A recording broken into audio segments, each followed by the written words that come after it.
Welcome all. This is Games Now. I'm Mikka Junnila and I teach here at Aalto University, and this lecture series is a special one. We have a lecture each month as part of this Games Now lecture series, and our topics touch current issues in games, whether they are dominant or emergent trends or other topics related to this specific moment in time now. In order to take full advantage of all that we are offering, please follow us on YouTube and on our social media channels. Today's topic is all about the players of games. Self-determination theory has become a household item within game companies, and game scholars around the world use it. And today we have a privilege to hear more about it from our very own new professor here at Aalto, Elisa Mekler. Welcome. Thanks so much for the introduction, Mika. Hi everyone. As Mika just mentioned, my name is Elisa Mekler. Bear with me, I've got a bit of a cough, so if I sound like I'm almost close to crying, it's because I'm trying to fight off the next coughing attack, but I'll just try to turn off the mic then. But welcome everybody to my talk on self-determination theory and games. And more specifically, I like to call that talk self-determination theory, a primer for the uninitiated. So maybe kind of quick question to the audience. How many of you have heard of self-determination theory? Yeah, most of you. Not quite, but most of you. So this is exactly what intrigues me, because it's a concept that has, it's a theory that has become quite popular in games, but where I kind of observed that people do know quite a bit about self-determination theory, but they don't necessarily understand the details. So this is kind of where this talk comes in. But first, a few words about myself. So I actually, my background is in cognitive psychology, and at the Department of Psychology at the University of Basel in Switzerland, I also did my PhD in human-computer interaction. And my PhD mostly focused on the effects of gamification on motivation, and specifically intrinsic motivation. I ran some of the first studies, if not, well, perhaps the first study on how gamification affects intrinsic motivation. And since then, I've branched out to games user experience research, and also user experience more generally. And many of those topics kind of draw from concepts and theoretical propositions and methods from self-determination theory and motivational psychology at large. And yeah, since August, I am very happy that I'm assistant professor here at Aalto University at the Department of Computer Science, where I continue to do games research and human-computer interaction research. So, self-determination theory. As some of you might know, or at least as far as the abstract for today's talk kind of suggests, it's considered one of the major psychological theories of motivation, and it's been kind of established by these two gentlemen, Richard Ryan and Ed Desai, and yeah, it's been super influential. It's been around since in its earliest forms, the late 60s, and it's been very influential until now. And keep in mind, kind of before self-determination theory and other theories, kind of the most prominent paradigm in motivational psychology was this notion of behaviorism. So just focusing on behavior that is observable, and no consideration for kind of people's or animals' intention, for that matter, for why they behave, what kind of drives their behavior, how they experience this, or how their motivation relates to their well-being. And this is kind of exactly what self-determination theory does, or I'm gonna call it SDT for short. So the basic ideas behind SDT is that humans, we don't just engage in behaviors just like that. We have an innate propensity. We're born with the propensity to do things that we find interesting and enjoyable. And we also have the propensity, if we don't find something fun or interesting from the get-go, we kind of try to assimilate that and kind of see whatever some sort of value in it. And these processes, as I'll be explaining a bit more afterwards, are supported through the satisfaction of different psychological needs. So now the first thing is self-determination theory is actually not one theory. It's sometimes called a macro theory because it consists of several mini theories. The most well-known one, probably, at least within games, is the idea of basic psychological needs or need satisfaction, cognitive evaluation, as well as organismic integration, and then a slew of other theoretical propositions around causality orientation, goal contents, relationship, motivation. And the thing is, the theory is ever expanding. But for the sake of brevity, and because I think these are most relevant to games, we'll just be sticking to the first three. But maybe the first question is, okay, what is motivation? If kind of keep repeating, SDT is like an important motivational theory, but what do we mean by motivation? So motivation is commonly defined as the energy to take action. If you don't have the energy to take action, well, you don't engage in that behavior. And also the direction of this energy. So this might be to approach, to do behavior, or maybe to avoid a certain outcome or behavior. And more importantly, and I think many of you have heard of that before, the notion of intrinsic motivation. So doing something or pursuing an activity because it is in itself interesting and or enjoyable. Now, importantly, self-determination theory, before it has been applied to games, has been applied to a wide variety of of domains.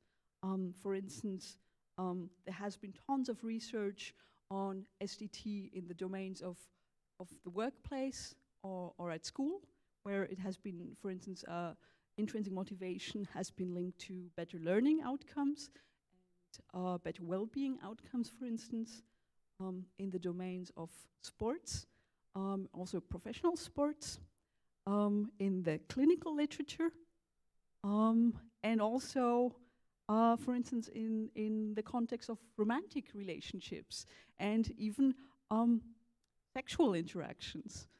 And, well, of course, games, and that's why we're here today. And as already mentioned, the SDT has kind of really grown to prominence in the games industry and in games research. So these are just tidbits from two talks, one at GDC and one at Kai Play, from games user researchers, Caitlin Burnell and Jason Vandenberg from Ubisoft and Naughty Dog, and they talk a lot about self-determination theory, about need satisfaction, about intrinsic and extrinsic motivation. If you have looked into some game design textbooks, the notion of self-determination theory or kind of the concepts keep popping up then and again. And yeah, it's if we kind of look to the scholarly research around self-determination theory, it basically took its start with that paper, which has been co-authored by Richard Ryan as well as Andrew Shibilsky and Scott Rigby. And they looked into, they kind of applied SDT to understand, well, what makes games so appealing, what makes them motivating. And what they came up with was satisfaction of basic psychological needs. And so what they found in a series of different studies is that games satisfy a series of innate psychological needs. And if and the better the game, the better it satisfies those psychological needs, and this need satisfaction leads to enjoyment of the game. It leads to playing persistence, so people play for longer, and it has also been linked to improved well-being. And the three psychological needs are competence, autonomy, and relatedness. So the first one is competence, and this one I think many of you will be familiar with, because games have been kind of channeling this sense of competence from the very beginning. These are screenshots from Slay the Spire and VVVVV, 6 times, which are some of my favorite games.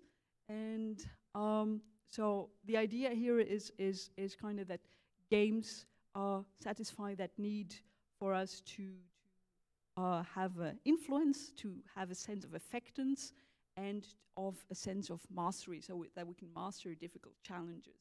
And in doing so, we feel competent.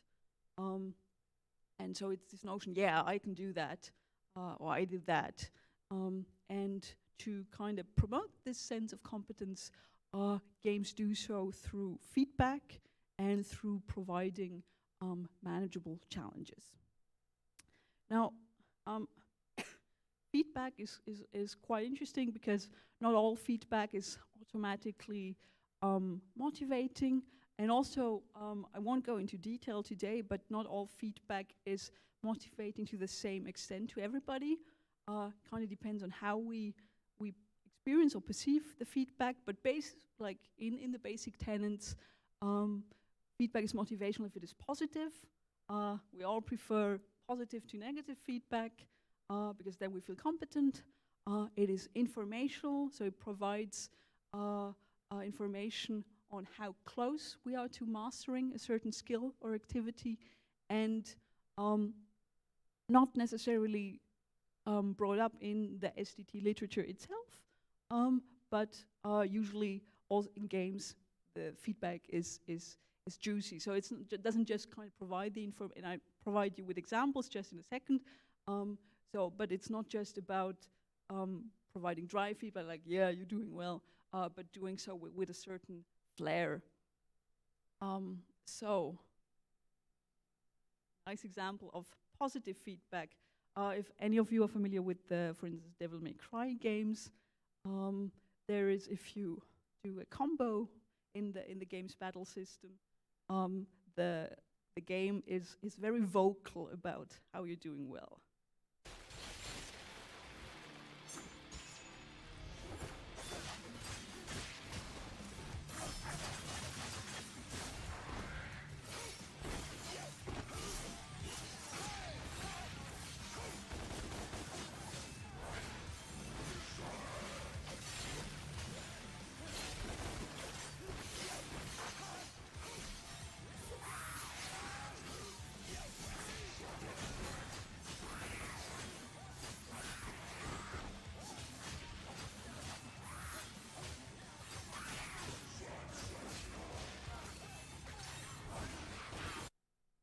Right, so you saw that counter in the corner, so the game basically provides you feedback on how you're doing well.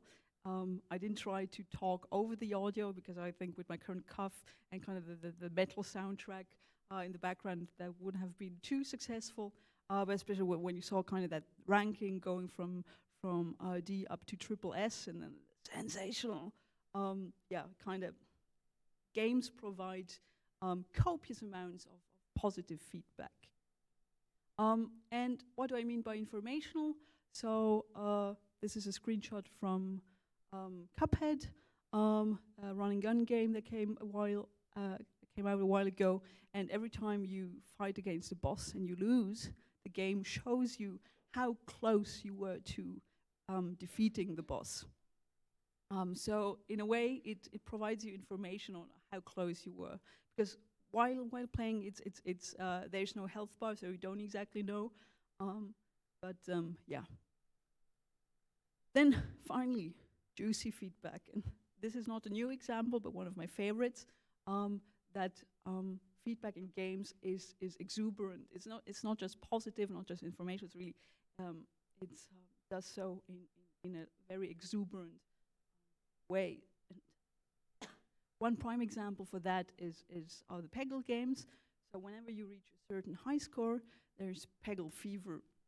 And yeah, just watch the visuals and the audio, and it's pretty over the top.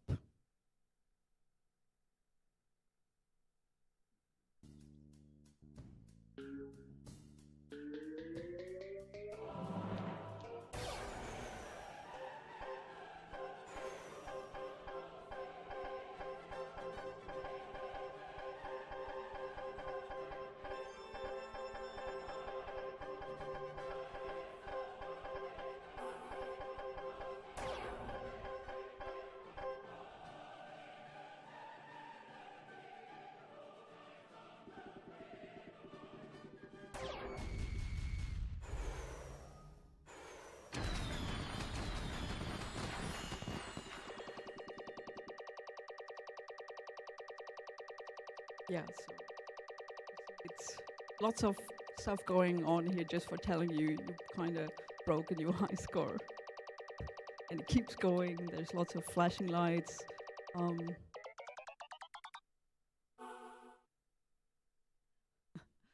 then you get a badge in the end. So tons of positive feedback, and then not just kind of, not in a very dry way. Now, of course, we don't really feel much competence if we kind of get this feedback for tasks that are super easy. Usually, I mean, not always, but usually games provide some sort of challenge. Yeah, one way of doing so, of course, because some games are more difficult than others, is if we can kind of choose how we go about things, we can choose the difficulty, or if the game adapts in some way. Although some research indicates that if we're aware that the game adapts to the difficulty to us, that we kind of feel a bit, that we kind of lose a sense of autonomy. And what that means, I'll be telling you in a second. But even if we talk about super difficult games, staying with competence, so for instance, a few years ago, we did a study about Dark Souls 3, or one of my favorite games is The Binding of Isaac, which is at first also pretty difficult. But even if you lose a lot in the beginning, if you fail at the game, you usually learn a bit more about the patterns of the enemies, or how to overcome those challenges. So in a way, you're still kind of gaining a sense of competence and improving. And yeah, one way of doing so is fair challenge with enemies that telegraph their attacks, so players can learn how to go about things. The second need I want to talk about is the need for autonomy, and especially since open world games became popular, this is kind of, if we look at the history of games, many games in the heyday were mostly about satisfying the need for competence, but now games cater more and more towards that need for autonomy. By that, the sense of having a choice and choosing how you want to go about things in the game. And so autonomy is a sense that our actions in the game are self-endorsed and that they're performed willingly. So there are two main components here. One about being choice, and the other being about volition. So the first, and there's already some nice research around supporting that, is choice in games supports a sense of autonomy. So for instance, if you have a character in a game, some experimental research has shown that if you can kind of customize that character, even if it doesn't matter for the actual gameplay, people report a higher sense of autonomy and also more enjoyment, more intrinsic motivation than if they don't have that choice. Now, of course, not every game needs to have customization, but in general, some sort of options for the players to take, where they can decide how to go about things, or how to customize, or what to explore next. kind of fulfills or supports that sense of autonomy. Now, more importantly, if we kind of step back from what is happening inside the game, autonomy is very much about volition and about the freedom to play when you want to, not only like your preferred play style, but also when you want to. And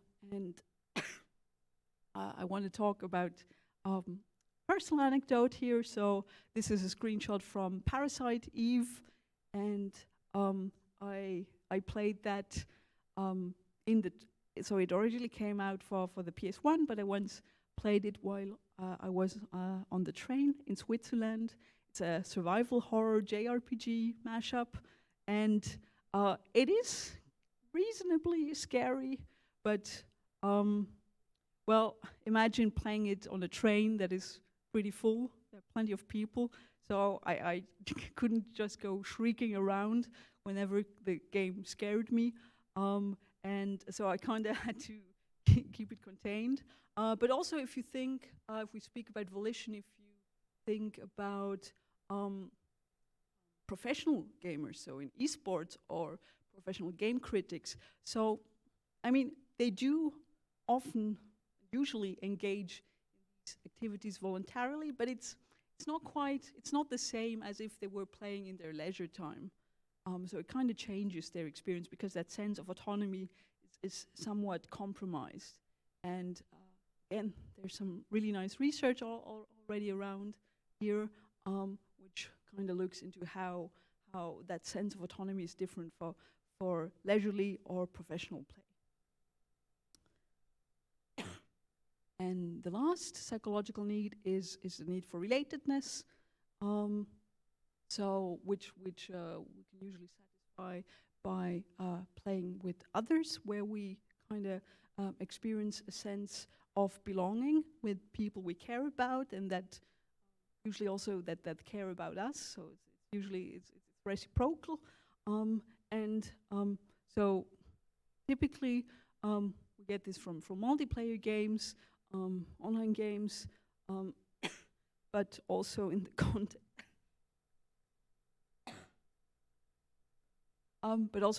of live streaming, for instance. And importantly, even though there is relatively little research, surprisingly, also relatedness towards game characters. We've recently done some research which we'll be presenting next week. On how players have a sense of relatedness towards game characters. So, yeah, games, they can cater towards that sense of relatedness towards other people, but also towards kind of fictional characters.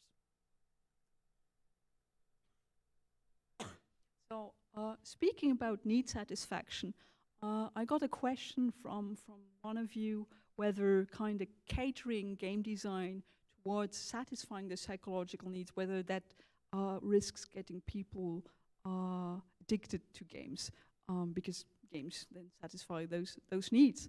And there has been a very recent study with a huge sample size that has looked into kind of the relation between in-game need satisfaction, but also need satisfaction in daily life. And also not just need satisfaction, but need frustration. So what is if through whatever is going on in our lives, we kind of our sense of need is decreased. So it's not just the absence of need satisfaction, but kind of the external world actively contributing to a decrease in this experience of those needs. And what this study found is that in-game need satisfaction is not linked to problematic gameplay. So gameplay where people kind of felt they lost control and they report a decreased sense of well-being. However, problematic gaming or dysfunctional gaming, as this study calls it, has been linked to frustration of psychological needs in real life. And what is not clear yet, and what is a super interesting question for future research, is whether players that experience this frustration of needs in their daily life, whether experiencing need satisfaction in the game might help them eventually kind of regain some sense of need satisfaction, or whether that is the sense that they experience need frustration in daily life, whether that kind of just keeps them in that dysfunctional gaming loop.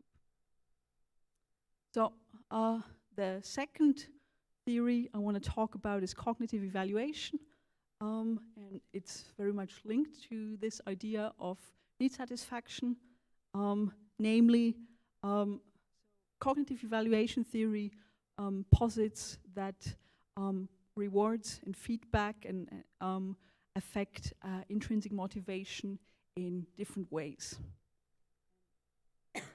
As mentioned with the example of feedback being positive and informational, so if it is perceived as informational, if I find, okay, yeah, that does provide me with information on how well I did and how close I am to mastery, then this will increase my sense of competence, and this in turn increases the sense, or increases my intrinsic motivation, my enjoyment to pursue that activity. Now, in contrast, and this is where it gets a bit more tricky, if I perceive a reward of feedback as controlling, where it kind of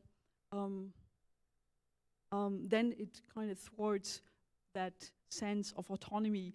And I provide you an example in an instant, but that decreases the sense of autonomy, and this in turn has a negative impact. It decreases intrinsic motivation.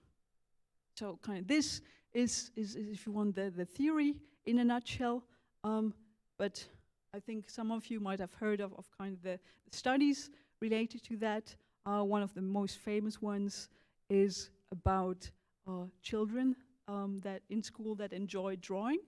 So whenever they had free time to do whatever they wanted at school, they drew. They were intrinsically motivated to draw. And the study then showed that if children receive, so they didn't receive money or anything. They just received a good player award, or kind of this pretty painting award, like a little badge or something, or certificate. And after kids received that reward, they stopped drawing when they were not rewarded. The kids that kept being rewarded, they kept drawing, but the ones that used to like to draw just like that without anyone asking to do so, they stopped drawing. They lost their intrinsic motivation to draw. And now, that notion, or that thing can also happen with video games. So personally, I'm a big fan of Japanese role-playing games, and one of my favorite games is Final Fantasy X. But some of the side quests. So if you want to get kind of the best equipment in the game, there are those different side quests. One of them is this chocobo riding mini game. So chocobo are those weird ostrich birds, and I'll be showing a video later on. But it's a pain to play. It's not fun. It's really annoying. But I really wanted to get that equipment, so I spent a whole afternoon just kind of practicing and redoing that section over and over and over again.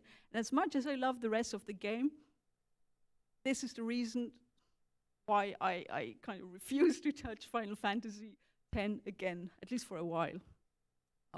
Yeah. So, in a sense, the side quests in that case undermined my enjoyment of the game, undermined my intrinsic motivation. They were controlling because I was no longer playing because I enjoyed what I was doing in the game, but because I really wanted to get that reward.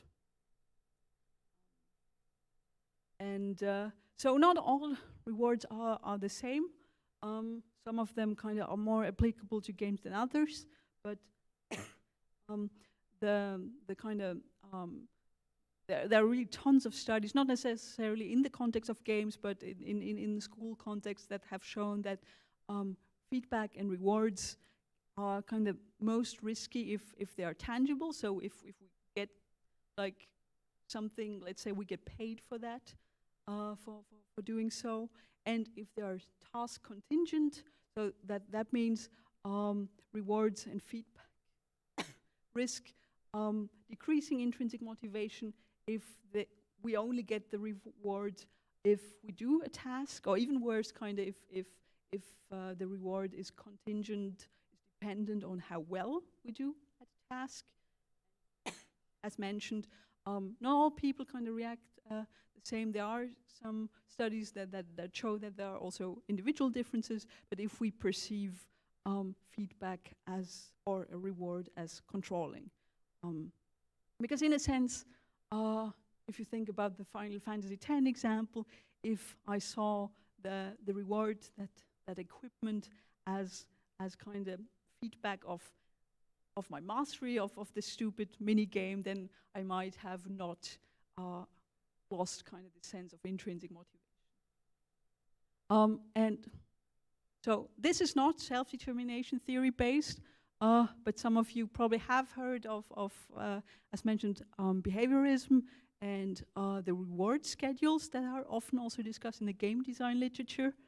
And so you are probably familiar in one way or the other with those original studies where pigeons and rats were conditioned to press a button, and each time they press a button, they got a bit of food as reward, and so depending on what ratio the reward was scheduled, that would have an effect on their behavior, and the most effective one in a nutshell is a variable reward schedule. So it's not that a reward is always doled out, but that there's a certain random element, and that it is not dependent necessarily on the time, but on how often a certain behavior has been shown. Kind of variable ratio for the reward schedule means that we get a reward. We don't know exactly how often we have to show a certain behavior, but eventually we'll get one. That, according to behaviorism, is kind of the most effective reward schedule to keep people motivated to do something. And according to self-determination theory, this is also the reward schedule that we might consider the least controlling, because it's not contingent on our performance or that we do the task. Well, to some extent, but there's this random element. So we know we don't always get it, and this sense of randomness kind of decreases the risk of this negatively impacting intrinsic motivation. However, that doesn't mean that it makes it more intrinsically motivating either. And this is something I rarely see discussed in games research or in games discussions, kind of talking about rewards and motivation. It's just kind of, so there's no study per se that has kind of shown this link, but following self-determination theory, this is kind of what we would expect. So, and the last mini theory of SDT I want to talk about is organismic integration theory, and that one I find particularly interesting because it is very crucial to SDT, but weirdly enough, it has received only limited attention in games discourse, both in games research and in industry projects, and kind of ties all of these things together. So I've already talked about intrinsic motivation, and I think many of you probably have also heard of extrinsic motivation, so doing something because due to some external reason, because you get a reward, or because you're pressured to do so. But the thing is, organismic integration theory really goes into kind of the details and the nuances there. So this is kind of what it looks like on paper.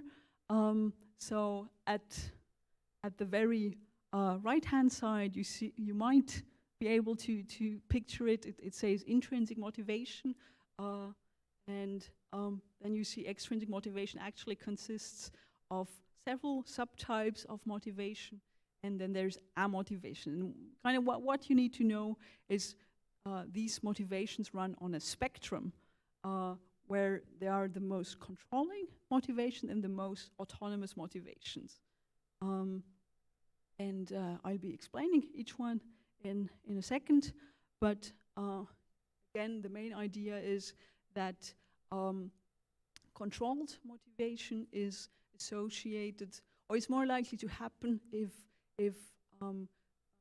psychological needs are frustrated, and autonomous motivation is more likely to occur if our needs are satisfied. So a game, for instance, by satisfying our psychological needs, is more likely to increase and maintain our intrinsic motivation.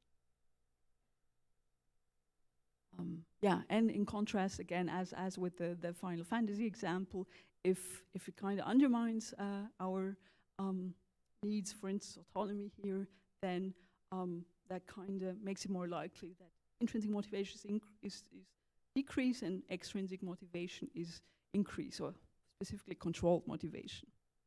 And there's some sort of cycle going on here, because kind of the salient motivation also affects how much we, to what extent we experience need satisfaction when doing something.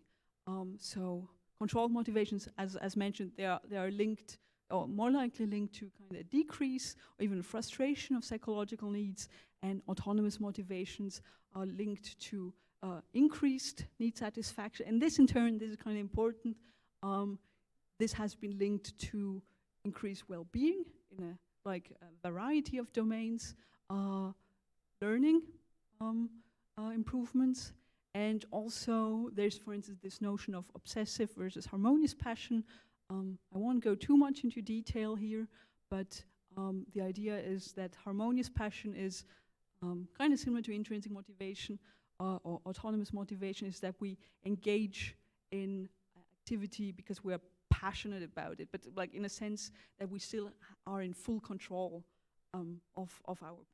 We do it because we really find it interesting, meaningful, enjoyable. In contrast, obsessive passion, there's something compulsive about this. So if we talk about, sometimes there has been lots of discussion about, and also more and more studies about whether games are addictive or not. So we don't know. Research is kind of inconclusive whether games are addictive in a clinical sense, but research does suggest that sometimes people are kind of experience this obsessive passion when playing, kind of compels to play. And so I'll be briefly introducing each of those motivations. As mentioned, the first one, intrinsic motivation. This is when we engage in an activity because it is fun, because it is interesting. I just really like talking about JRPGs, so here's a picture of me at the JRPG concert, because I'm so intrinsically motivated about these games that I also engage in other activities that are somehow related to Japanese role-playing games. In contrast, like on the, if you look at the spectrum, like on the complete other side is amotivation. And this is, in a way, sometimes it's defined as the lack of motivation, but people still do engage in behaviors. Then they might do so because they're bored, and often in studies people report that they don't really know why they're doing something, why they're pursuing an activity, or why they're playing right now, and still they do so. And this sort of motivation, or amotivation, that's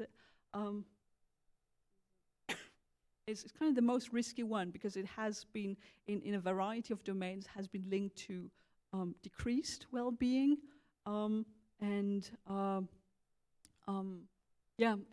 kind of being detrimental to well-being, both mentally and physically. And kind of one example from the press, if you look into esports, or maybe you've heard also about Twitch streamers and YouTubers that retire from doing esports or from streaming games, even though they originally did so because they enjoy it, and of course they also earn money, but they kind of they lose the motivation, but they still keep doing it until they burn out in the worst cases. So this is kind of the risk of amotivation. Now, extrinsic motivation, that one is usually misunderstood, or kind of understood in simplistic terms in games research and also in the games industry. Usually, or oftentimes, extrinsic motivation is kind of considered the antithesis of intrinsic motivation. Intrinsic motivation good, extrinsic motivation bad. But in fact, to be specific, extrinsic motivation actually consists of 4 distinct types of motivation that also kind of run on a spectrum. They are the most controlling versions of extrinsic motivation, and then there are more autonomous versions. And the most autonomous versions, so identified and integrated motivation, they, in terms of associations with need satisfaction and increased well-being, many studies have shown them to basically just as positive as intrinsic motivation, even though the theory still considers them forms of extrinsic motivation, because it's not necessarily about people enjoying what they're doing, but because, as I'll be explaining, because they still endorse it freely. So maybe the version that people usually think about when they talk about extrinsic motivation is actually external regulation. And I promised you a video from that one scene in Final Fantasy X, but like the typical form of external regulation is you do something because you want that reward. And you only do it because you want the reward. And like this guy. I already feel bad for him. What you guys been up to?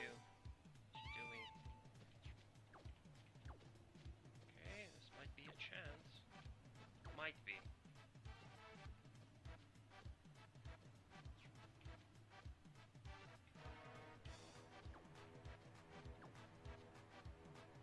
What you're not seeing, like the controls, they are really annoying. It's like super wobbly. And then there's all this, you have to collect those balloons and those birds keep flying into you. And then you have to have like a super low time to get the equipment. Shit! Not gonna make it. I was close. Maybe if I got another 2 balloons, I would have probably gotten the achievement. I got hit once, right? How much is that? That's 39. And he barely missed the time limit to get the equipment.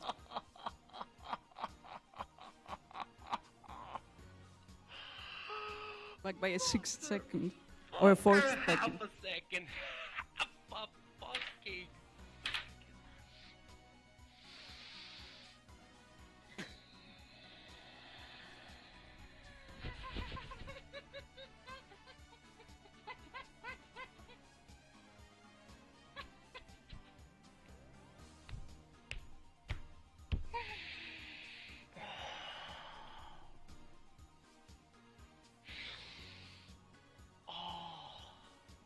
No, Itchy.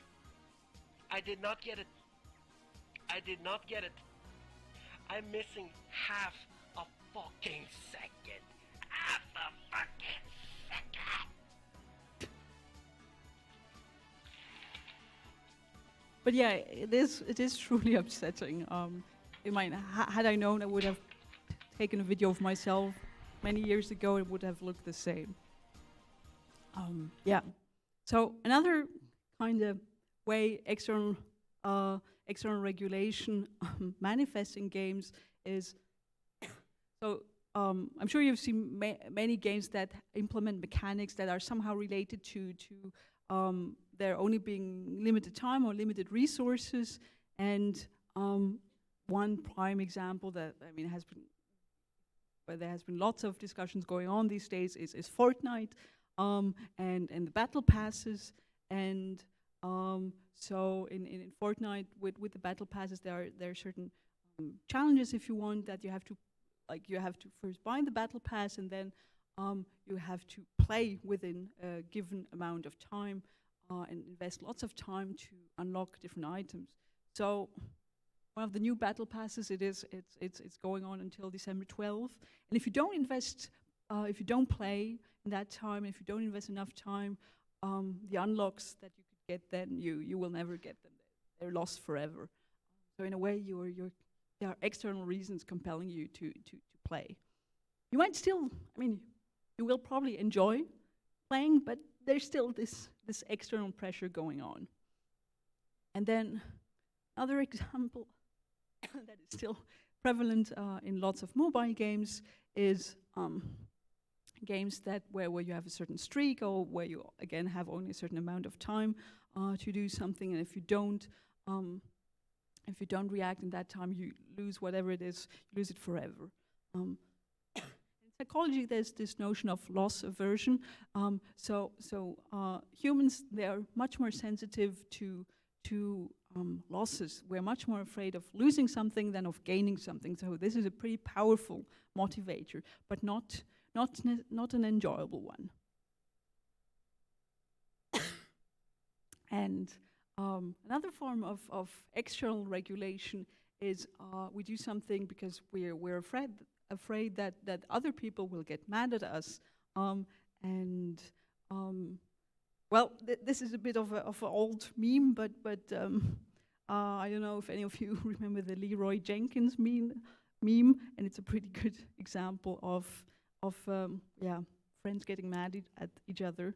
Although maybe in that case it was deserved. What do you think, Abdul? Can you give me a number crunch? So they're planning a raid here? Yeah, give me a sec. I'm coming up with 32.33, repeating of course, percentage of survival. Oh, that's a lot better than we usually do. Alright, thumbs up. Ready, guys? Let's do this. Leroy Jenkins!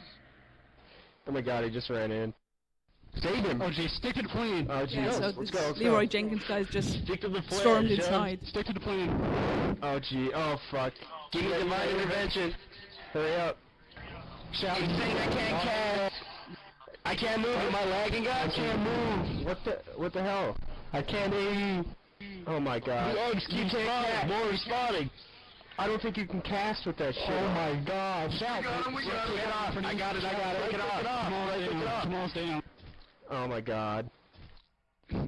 God damn it, Leroy. God damn it. Leroy, you moron. Leroy. Jimmy. This is I'm ridiculous. on it. Don't mash.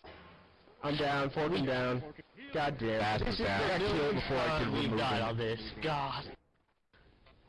Oh, See, Spiffy res us. Why do Spiffy you res do us. this shit, Leroy? I'm trying. It's not my fault.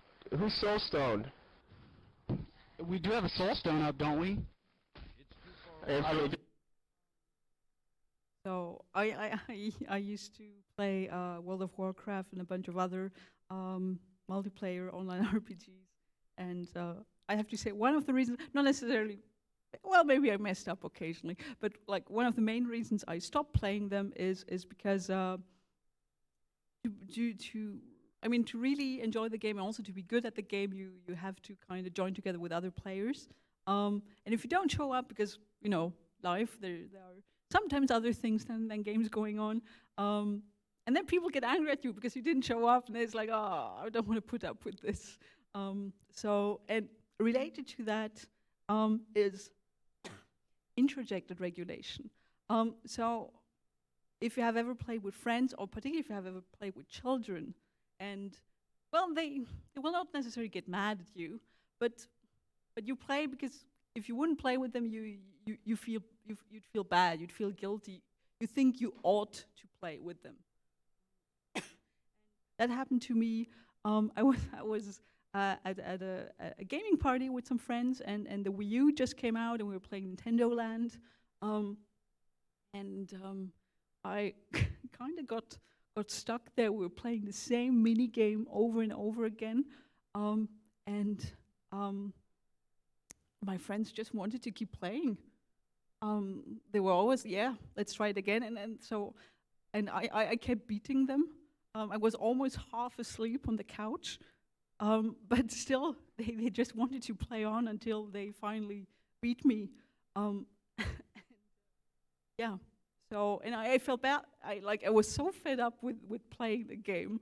I just wanted to go home. But I felt bad. I didn't want to, yeah, they'd be disappointed then. So I kept on playing.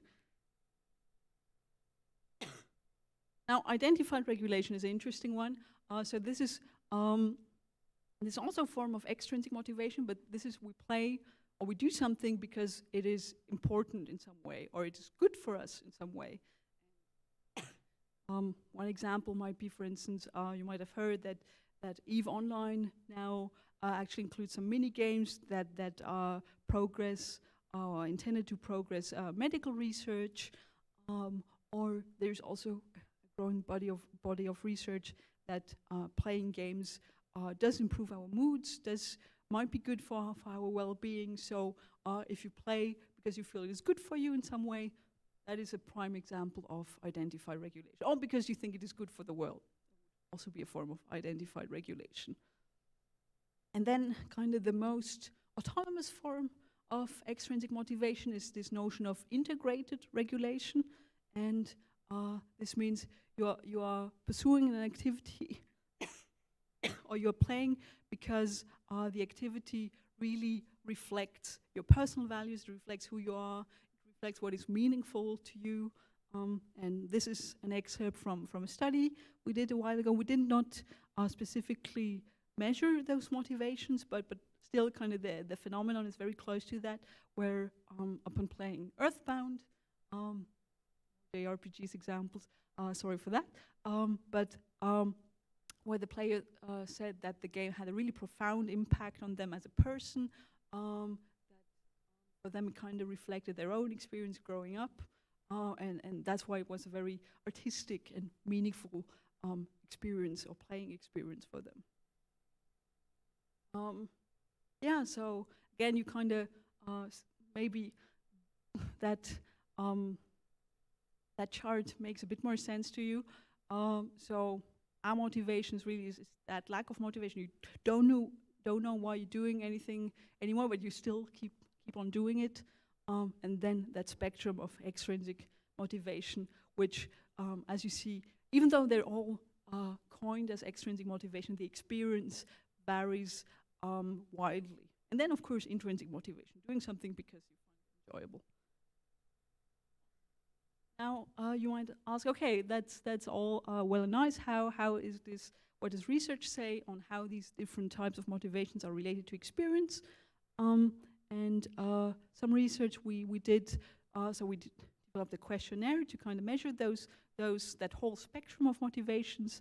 And in that particular study, it was not just about games, but all kinds of technologies, but quite a few instances of people playing games, and more autonomous motivation, so being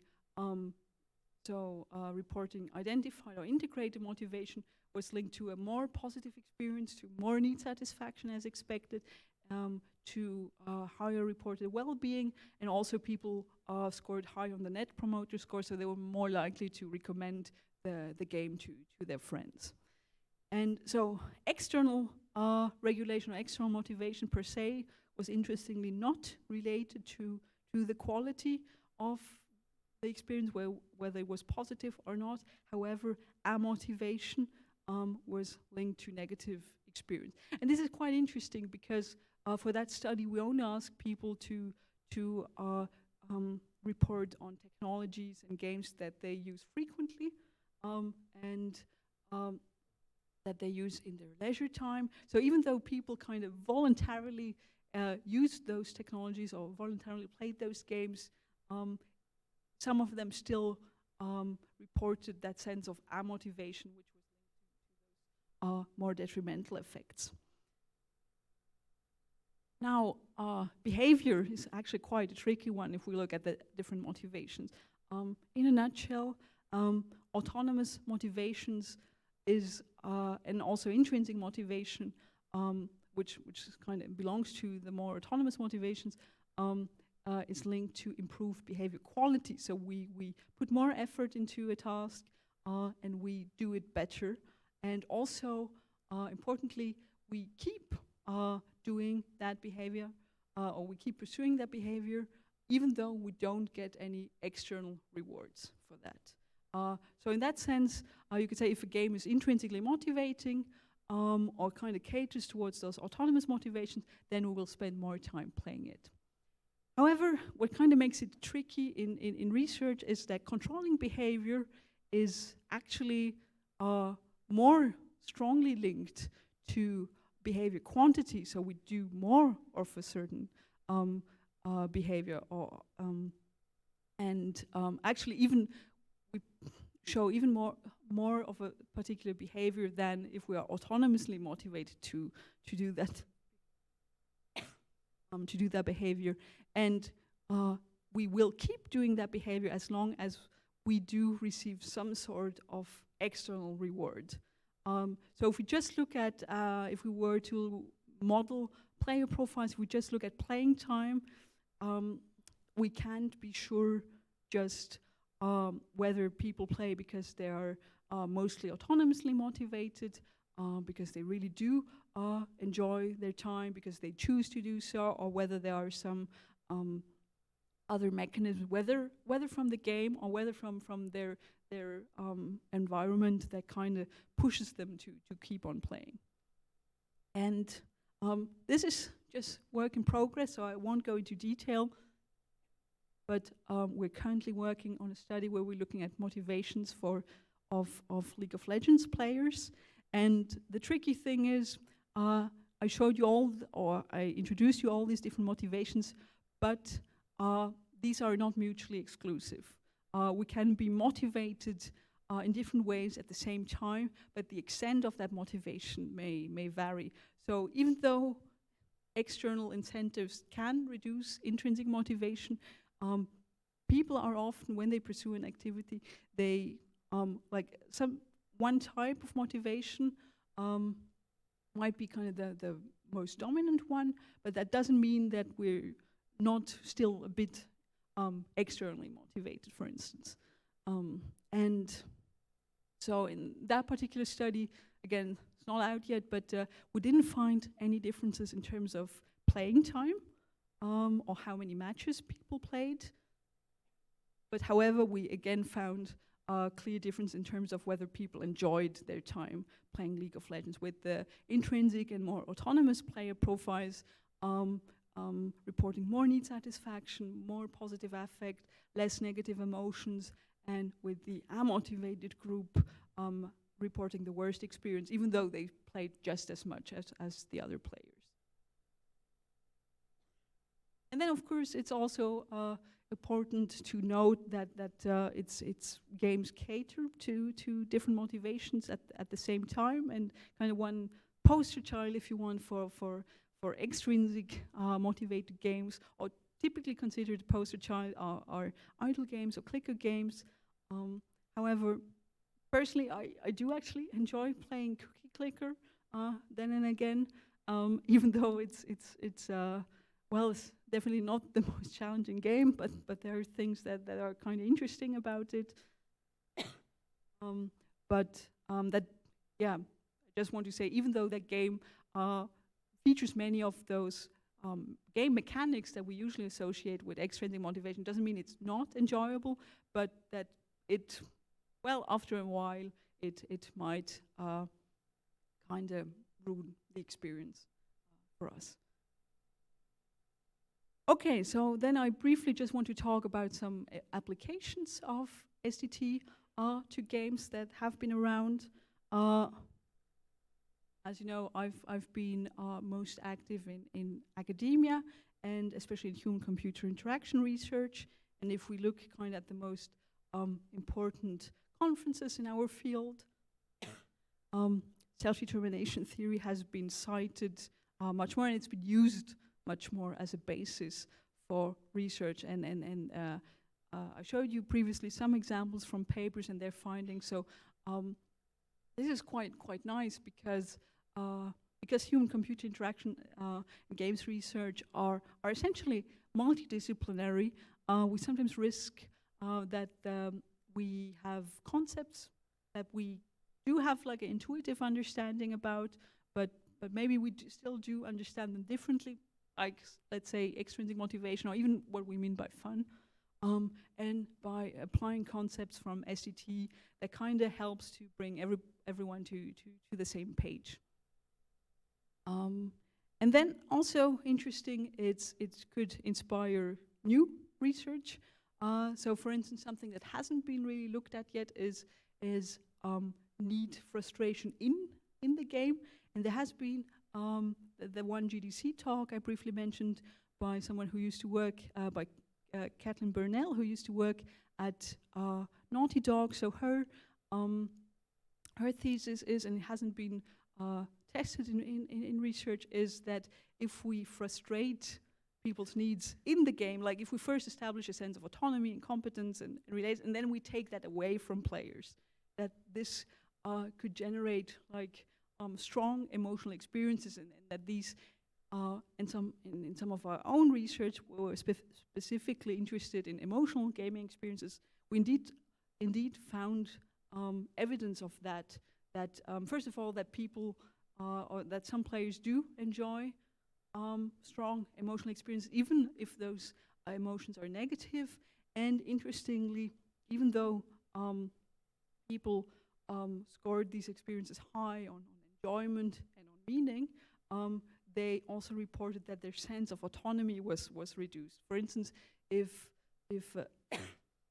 let's say in Papers, Please, you do have like a certain sense of autonomy and competence, because you can react in a certain way, and you can also kind of become good at the game. And however, the way the game works is for instance, because it brings up some scenarios where you kind of maybe question personal conviction of whether what you do is right. It frustrates your sense of competence again, but in that particular context, it makes for an interesting experience. So it might still be characterized by autonomous motivation, or even enjoyment in some sense. And then particularly interested if you're designing games yourself, there have been some tools, some questionnaires for play testing and evaluating the play experience. The original scale is the needs for need satisfaction, is the player experience need satisfaction scale. It is, however, not openly available. However, just recently there has been a paper by people at Ubisoft, the Ubisoft Perceived Experience Questionnaire, and also you can use it to measure to what extent a game satisfies different psychological needs. And then if you want to measure concepts from cognitive evaluation theory, then there's the intrinsic motivation inventory, which you can use to measure enjoyment, and a bunch of other factors. And then finally, if you're interested kind of in measuring that spectrum of different motivations, then there's the user motivation inventory that I showed previously, which we developed. And quite exciting, there has been also a growing body of work on how self-determination theory might inform game design. And for instance, a nice example, an in-house example, is here at Aalto University, game design to promote empowerment in extra games. And so for instance, just quick video here on exaggerated movements in VR. So this is how the game looks like with the realistic kicking height. So you have to be quite skillful if you want to get high, but you can also exaggerate the movement in the game, in VR. So in a sense, even though when they kick, they might not get as high, in the game they can also reach the higher target, so they will feel more competent about it and more motivated. I mean, of course, there is kind of a thin line. You want to balance it that it doesn't feel too fake. But if you do it in a subtle way, it's really crazy. It does make quite the difference. Yes, oops, here it is again. And then quite an exciting avenue. This is pretty new, but again, something that is going on in-house. And I know someone has been asking about it. Is self-determination theory has been recently applied to games AI, and specifically to those theories have been started to be implemented to model players or model virtual agents. And there's this whole growing body of research on not simple reinforcement learning, which if you're familiar with basic AI concepts already, you know that it's usually about the AI getting some sort of reward and then kind of learning a certain behavior. But so intrinsically motivated reinforcement learning is kind of the idea to how can we model competence, and then how does this look in the algorithm, and in doing so, then we can simulate the player experience, and because players are not only, as mentioned, we're not only motivated just because of rewards that we get in the game. There are quite many different motivations going on at the same time. So this work might help kind of understanding the play experience better and testing games without necessarily inviting tons of players over to test our game. So, conclusion. Pretty short, but self-determination theory is one of the most influential psychological theories in games. I showed you a few examples in games research. Again, if you look in textbooks, there are, or if you just look at GDC talks, there are many mentions of SDT concepts, even though many of them are not backed by empirical research. But I think the big strength of SDT is that it does offer quite an intuitive understanding of many of these concepts and how to improve games and to explain what makes games motivating.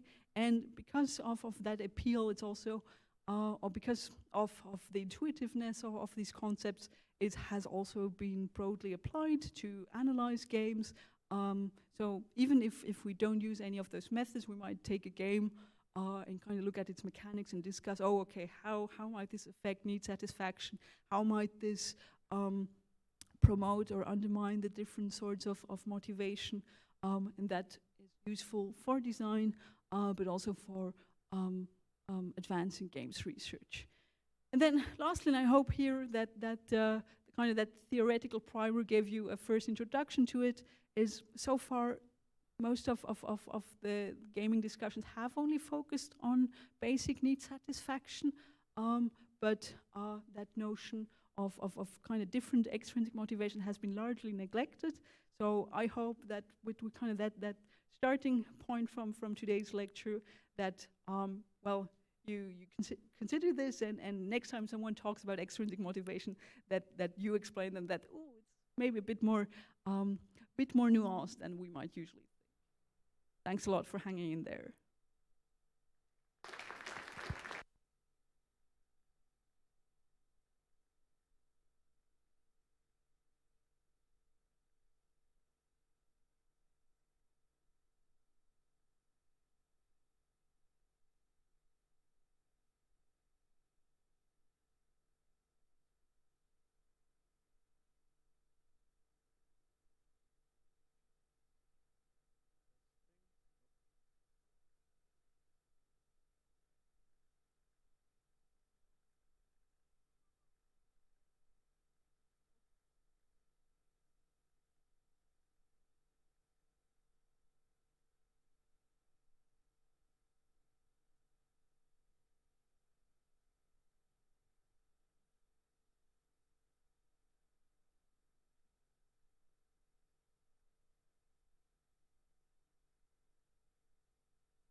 So this is a super interesting question. The Yeah, so the kind of the main gist of your question is whether STT might be useful in designing for emotional catharsis in games throughout the playthrough, if you want. As you've mentioned, and as I've mentioned before, there's not really any research yet backing that up. However, so the big limitation maybe of SDT is that it does not focus that much on kind of different emotional experiences. However, I think there is something promising about this notion of need frustration in games, because so with catharsis, I assume I'm not quite sure about how you define catharsis, but that we can live through things that we might not be able to do in real life, and also kind of like strong experiences, like very intense experiences. I'm not sure if that is the sort of experience you're looking at, but a prime example would be survival horror games, let's say. We usually don't want to experience fear in our everyday lives, but there's something exciting about this in games. Or even, you know, Papers, Please is a good example of kind of more complex emotional experiences. And I think what is important, you cannot frustrate or you cannot take away the potential for need satisfaction from the very beginning. You need to kind of establish that in the game first in some form, and then frustrate it to establish or kind of to prompt that emotional experience. And I think this is one of the key things. And then how it evolves, that's, well, I'd be super interested in looking what comes out of your work.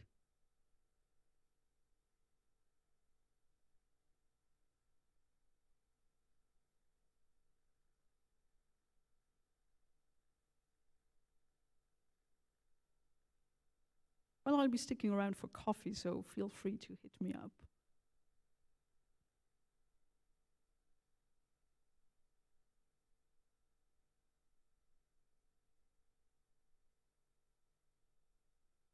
So, if there are no further questions, anything on the stream? Do we have anything there? Sometimes we also have questions online. Nothing there at the moment. All right. So then I think we still give a big hand to Elisa. Was great. And yeah, just to make everybody on the stream feel really jealous, I'll let you know that we have all these cool things for you who actually came here physically. So we have always this little ending moment with some coffee and refreshments there in the back. So a good reason to actually come here, even though of course it's also nice to have the stream.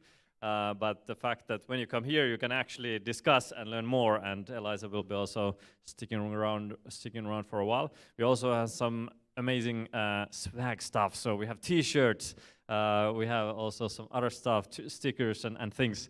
So please just grab one and let other people know about this lecture series too. So this was a great way to kick off the next academic year with this course, and I think the next lecture will be happening in a couple of weeks. It's a special thing. It's actually on a Saturday. Normally the Games Now lectures are on Mondays always, but there's this special event called Theme Park here at Aalto University in a couple of weeks' time. So we have some cool visitors there, so one of them will be giving the Games Now lecture, so I hope many of you can make it, even though the timing is a bit different from the normal one. Also about some general bureaucracy stuff, there's a list of attendance. We have it there also on the same table with the coffee, so if you haven't signed the paper yet, please do so, and I hope many of you in general will stick around and get to know each other. Networking is of course one of the important parts of this whole thing, so that would be great. I think that's maybe most of it for now. Would you have any general questions about anything related to the course? Silence. All right, so thanks a lot. Please stick around and we'll see you in the next lecture. Thank you.